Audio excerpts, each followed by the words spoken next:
What's up, guys and gals? It's the Tyrant here, and today I'm going to be fulfilling another one of your exploration requests for the Halo franchise. Today we're going back to Halo Combat Evolved and revisiting the second mission of the game. The request was that I explore the cliffs and what's at the bottom of those cliffs, so I will be doing that today, but also I figured, you know what, while we're doing that, let's take it a step further.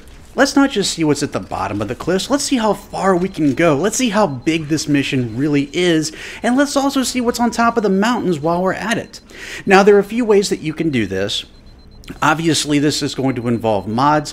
I could have just simply turned off fall damage and just fallen off the cliff, but what's the fun in that? Once you get down there, it's going to take you forever to get from point A to point B, and if it's foggy, like we've seen in previous pits and chasms, then we're not going to be able to see a lot. So, just like I did with the previous exploration video when we skipped the light bridge, I figured the best way to accomplish this is to spawn a Banshee. And the best way to do that is to go into Halo Map Editor and spawn the Banshee using the Plasma Pistol's overcharge shot. It's the least used projectile in the game, and so that way it won't overload the screen with a bunch of Banshees being shot out of alien guns. And it's so funny watching this happen. I swear a GIF needs, or a GIF, or whatever you want to call it, I'm sure I'll hear that debate in the comment section below, should be made of this, but you could call this a Jackal's Monday or something like that. Mondays for Jackals. But yep, so the Jackal tried to use his overcharge shot, and the Banshee just spawned right on top of him, and that was it. It's better than you trying to do it yourself, because if you do that, the same thing will happen to you, so you really are better off just waiting for a Jackal to do it. Don't worry, it will happen eventually. So once you have your Banshee, you do need to go ahead and finish this fight, otherwise you'll have a hard time getting the Banshee out of bounds. Once you do that, you can take the Banshee pretty much wherever you want to go. So I thought the first place that I wanted to check out was above the tree line, because this technically counts as a cliff, only we're at the bottom of it. So I wanted to check that out first. What I did find out is the game really does not want you to go up here. Once you fly the Banshee up here, it sort of locks the Banshee in place. We experienced something like this in the light bridge video, where if I tried to get the Banshee to where it wasn't supposed to go, the game would essentially just shut the Banshee down. I couldn't move it, I couldn't do anything except for leave the Banshee. So that's pretty much what happened here, but at least I could take this opportunity to just kind of see what was up here, and it's pretty cool kind of seeing the flat trees and so forth. So nice attention to detail on that part, just having that extra dimension of depth. So we're going to go ahead now and head back to the starting area where we have our first cliffside and our first waterfall. Now, if you go back here, you'll see that one of the Banshees from earlier is still circling around, so if you want to go ahead and destroy that guy, go ahead and do that. That way you don't have to worry about him getting you later. I don't think he actually attacks you back, which I think is kind of interesting. I don't know if this is an Easter egg or what the deal is here, but the Banshee's still here, and so are any of the enemies that landed before. So after we finally got rid of the Banshee here, we're going to go ahead and actually travel down the waterfall in the Banshee and see how far this thing actually goes. Now, if you're looking out on the vista here, there's quite a bit of detail that's put into that landscape, even though you're not even supposed to go there. You're not even supposed to touch it. If you try to simply jump off the cliff, it'll cut the game off, or it'll cut you out of the mission before you can even get to the bottom. That's how far this goes down. You see all the water and stuff right here, but as we go closer to the bottom, you'll realize that it's just like a film. It's not a solid object. It's just there to shimmer and look pretty. The bottom is actually further than that.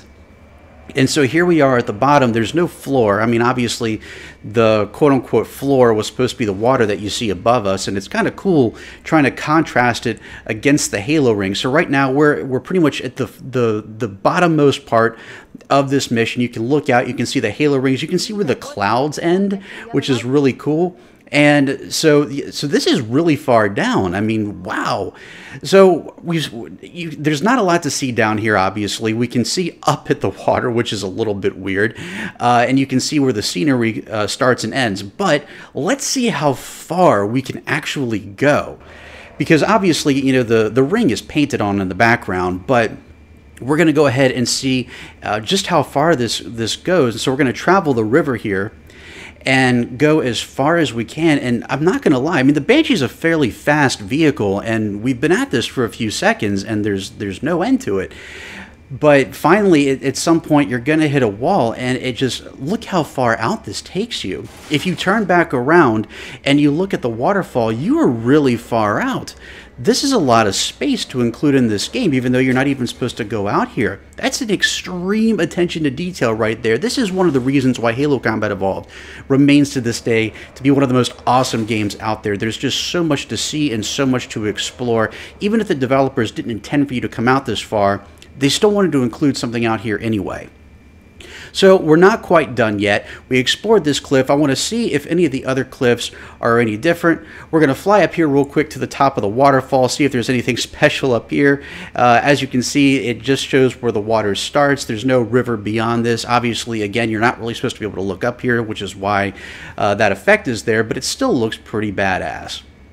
So from here, we're going to go ahead and just do what I did last time, which is just simply fly over the light bridge area. I could play out this mission normally if I wanted to, but we're going to go ahead and just skip right over it and into the next area where we have a couple of cliffs that we can explore.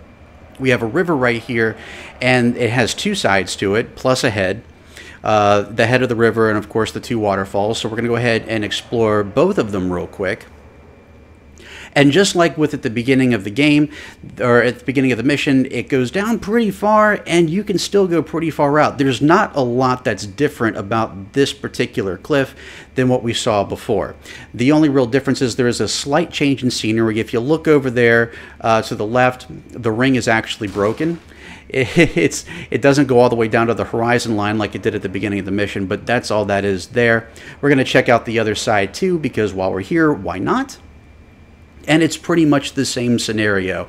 You can go down pretty far. You can go pretty far out as well. And the skybox is still the same, so nothing has really changed there. But before we leave, let's go ahead and check out the source of the waterfall, the head of the river, and we're going to see what's on top of there as well. As you can see, much like with the waterfall at the beginning of the mission, there's not a lot to see here. The water pretty much starts right at the edge. There's no river or anything going above that, obviously because, again, the developers didn't expect you to go this far. But what's different about this is this time around, you can actually explore the top of the area. You can go beyond the trees if you want to. You can walk all along the tops of these cliffs, and it's very you can explore so much here. I think this would be kind of a fun multiplayer map if you just added a few little objectives and some actual 3D trees. I think that'd be pretty cool. But it's beautiful up here, just seeing all these vistas of Halo, and oh, it's just so much detail was put into this, and so many places to explore. It's amazing how well this game holds up after almost 20 years. It'll be 20 years in 3 years. Wow, that's amazing. So after all this time, so we have now covered all the cliffs here, so that should answer your question. Obviously, the cliffs aren't going to look any different if you go to one of the other areas and jump down or fly down there. So that's it. That's what the cliffs are like. But I think the real takeaway from this is just how far out you can go, how large and expansive this map is, even beyond the limitations that you're supposed to be able to go. It's just, they included so much here, and I think there's a lot of potential. I can see a lot being added to this map in future possible rehashes or mods. I can easily see where the CMT community and possibly an SPV4 could take full advantage of this. But there's just so much here, and I'm curious to see what you think about it. What was your favorite part about exploring this mission? Did you enjoy seeing what was at the bottom of the cliffs? Were you surprised to see how far out you could go? Were you surprised to see what you saw at the top of the map? I would love to hear your thoughts and opinions in the comment section below, or please feel free to hit me up on Twitter at MythicTyrant. A link to my Twitter feed can be found in the description below. And I want to take a moment to thank each and every one of you for taking the time out of your busy day for sitting down and watching this video. I hope you enjoyed it. And if you did, I hope you'll consider subscribing for more great content right here on MythicTyrant.com. And of course, let me know what else you want me to explore within the Halo franchise. Thank you guys and gals so much for watching. I hope you all have a wonderful day. I'll catch you all right back here next time. And as always, I'm the Tyrant, signing off.